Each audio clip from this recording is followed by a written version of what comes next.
anak ng Pinoy icon sa showbiz na piling gumanap sa TV remake ng Blusang Itim. Ang pelikulang lalong nagpasikat sa love team ni Snooki Serna at Richard Gomez noong dekada 80, muli nang mapapanood tuwing hapon sa GMA. Ipinakikilala ang mga bubuhay sa klasik ng mga tauhan sa papel na Richard Gomez noon bilang unang proyekto niya sa showbiz, ang anak ni master rapper Francis Magalona na si Frank. Sobrang na-shock na kasi kaka-graduate ko lang, parang everything's happening too fast. At the same time, I feel really blessed na parang may opportunity ako na ganito. Sa papel ni Lani Mercado doon, ang dalaga ng nabansagang reyna ng daring roles noong 80s, si Alma Moreno, at nang minsan naging leading man ito sa harap at likod ng kamera, si Joey Marquez. Sa una niyang kontrabida role, Winwin Marquez. Mixed emotions yun eh. Natuwa ako, kinabahan ako, natakot ako. Kasi syempre first time ko, tapos kontrabida po, diba? Kasi nga gusto ko makita kung ano pa yung kaya kong gawin, hindi lang sayaw. Sa papel ni Joel Alano noon, nagbabalik drama ang model turned actor na si Carl Guevara. At sa kanyang unang pagbibida sa TV, sa papel ni Snooki Serna noon, ang dalaga ni action star Robin Padilla, si Kylie. So very thankful. Noon, it was more on martial arts. Pero yung sa ngayon, I'm growing as a person, and same with my roles, they're growing. And this is what I really want, to prove myself, to act. Kasabay na nakuha nilang napakagandang break ang todong pagsuporta ng kanika nilang showbiz parents and family.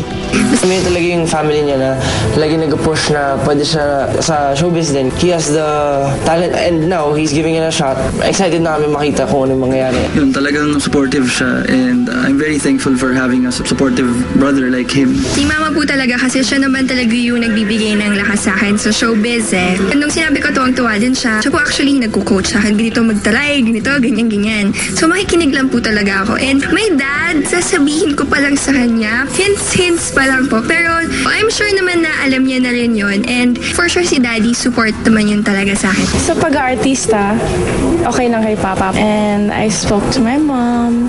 Sabi niya, give my best. I hope you do good, sabi niya. Abangan ang pinakabagong drama-rama sa hapon ng GMA, ang Blusang Itim, sa May 16 na. Let's go! Excited na kami para sa Blusang Itim at excited na rin kami para dito. Sa susunod na Sabado na po ang annual Showbiz Anniversary Concert ni John Sweet Lapos. At dahil 18th year na po niya, akalain mo syempre naman si Sweet pa feeling debutant dahil sa bongga ng kanyang mga gowns.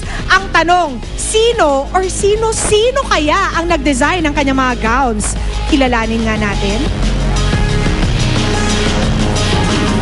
Sa pagpapatuloy ng Showbiz Central Summer Storm of Intriga, top Pinoy designers nag-join force para bihisan si John Lapos sa kanyang upcoming concert. To celebrate his 18 years in showbiz, puspusan ang paghahanda ni Sweet para sa kanyang Sweet at 18 concert na gaganapin sa Music Museum this May 14. At wag ka! Debutante ang drama ng lola mo! Talagang debut talaga yung concept ng aking show. Tulad ng iba mga debut, may 18 roses, may 18 candles, at syempre may mga surprises na maski ako hindi ko alam, kinakabahan na nga ako. Ibang klase ng comedy, ibang mga skits. Tapos meron siyang isang skit na na-miss siya na ibabalik niya with a different touch. Tapos iba pa rito, we got really good choreographers. Tapos mabihisan siya. It's a comedy show, music at the same time fashion show. Para nga fashionista ang arrive ni Sweet sa stage, 7 mahuhusay na designers lang naman ang gumawa ng gowns na susuotin niya. Yung, if you're still familiar with yung kay Madonna na Material Girl, ito yung kanyang version ngayon. Kasi yung dati is very plain, so now we're putting some textures in it, like putting drapings, and yung toning ng pink niya, iiba-ibahin natin ng konti para at least mas visual siya on stage. Yung gown na ginawa ko for Sweet para sa concert niya, ano siya, parang yellow strapless gown, tapos may mga flower sa shoulders, and then may mga silver beading sa body.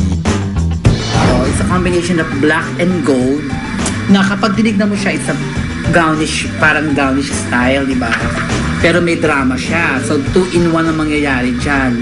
So, may magic din sa likod na di velcro na pag tinanggal niya, eto na ang mangyayari. Ito yung magiging pinaka-inner niya. Gagawan ko siya ng nung parang bondage dress. Parang garter material siya. So talagang kumbaga iipitin niya yung katawan ni Sweet. Nakaka-sexy yung look talaga. Ikaw na talaga, Sweet! Pero bukod dyan, kabang-abang din ang 18 Roses Dance ng debutante kung saan makakasayaw niya ang nagagwapuhang Kapuso Stars. At syempre, Kapuso ang aking last dance, di ba?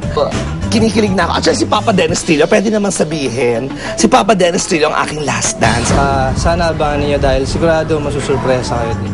Kakanta ako doon kaya magkita-kita tayo dahil magiging masaya yung gabi na yon. Check yun. Actually, dapat din ako mag-celebrate kaya lang masyadong madaming blessings ang binigay ni Lord na wala pang gitna ng taon nagkaroon ako ng 2 Best Comedy Actor Award. So, kailangan mag-celebrate.